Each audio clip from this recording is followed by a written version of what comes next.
આપ સર્વોને હેતપૂર્વક જય શ્રી સ્વામિનારાયણ। આજની સત્સંગ કથા વાર્તા નિજ મંદિર સાવરકુંડલા। જય શ્રી સ્વામિનારાયણ। આજે આપણે વડવિયાળા ના ધના વિપ્રના જીવન પ્રસંગ વિશે યથાતુચિત સાંભળશું। ગીર ગઢડા ના પાસે વડવિયાળા નામે એક ગામ આવેલું છે। આ વડવિયાળા ગામમાં સદ્ગુરુ ગુણાતીતાનંદ સ્વામી, કૃપાનંદ સ્વામી, રાઘવાનંદ સ્વામી, વ્રજ્યાનંદ સ્વામી એ સત્સંગ વિચરણ કરીને મુમુક્ષુઓને સત્સંગ કરાવેલ। ગામમાં શ્રી સ્વામિનારાયણ ભગવાનનું મંદિર સદ્ગુરુ વૃજ્યાનંદ સ્વામી એ કરાવેલ। આથી ગામમાં સંતોના યોગે ઘણા પરિવારો સત્સંગી હતા। સમય જતાં ગામમાં જૂનાગઢથી શ્રી રાધા રમણદેવ ના મંદિરથી અવારનવાર સંતો આવતા, સત્સંગનું બળ પૂરું પાડતા અને ગામના હરિભક્તો વતી દેવ ધર્માદો લઈ જતા અને શ્રી રાધા રમણ દેવને અર્પણ કરતા। એક વખતે જૂનાગઢથી સદ્ગુરુ વિષ્ણુ વલ્લભ દાસજી સ્વામી અને માધવચરણ દાસજી સ્વામી વડવિયાળા ગયા। ત્યાં ગામમાં ધના વિપ્ર નામે એક હરિભક્ત હતા। તે મંદિરે સંતો આવ્યા જાણીને તુરંત જ મંદિરે આવ્યા। સંતોને પગે લાગીને કહે કે, સંતો, હું ખીચડી ઘેરથી કરી લાવું તે તમારે મહેનત નહીં। ત્યારે માધવચરણ સ્વામી કહે, ધના ભગત, તમે ઘી ન નાખો તો જ કરી લાવો। ત્યારે ઘના વિપ્ર કહે, સ્વામી, હું તો જાતે બ્રાહ્મણ છું, મારે ક્યાં દૂજાણું છે।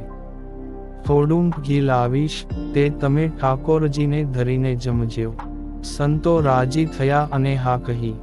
ધના ભગત તો અતિ હર્ષથી પોતાને ઘેર ગયા અને અતિ હેતે પવિત્રપણે ખીચડી કરી। તે જેટલી ખીચડી તેટલું ઘી નાખીને બનાવી, પછી એક વાસણ માંગ ખીચડી અને એક વાટકા માંગ ઘી લઈને મંદિરે સંતો પાસે લાવ્યા।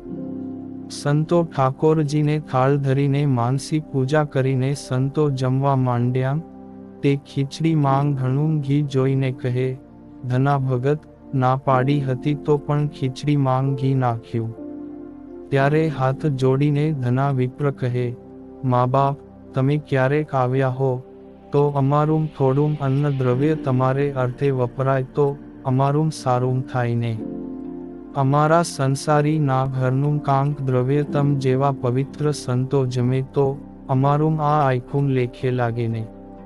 સંતો ભગતનો અતિ ભાવ જોઈને થોડી ખીચડી જમ્યા અને બીજી પ્રસાદી તરીકે પાછી દીધી। સાંજે ઠાકોરજીને આરતી ધૂન્ય થયા ને સહુ હરિભક્તોએ વરહનો ધર્માદો સંતોને આપવા ભેગા થયા। આ ધના ભગત પાસે ધર્માદો આપવા માટે પાસે બીજું કાની નહીં, એટલે એણે એની ઘંટી વેચીને તેની એક રાળ આવી તે આપી। ત્યારે ગામના સત્સંગીઓએ તુરંત જ કહ્યું, સ્વામી, ધના વિપ્રે પોતાની ઘંટી વેચીને ધર્માદો આપ્યો છે।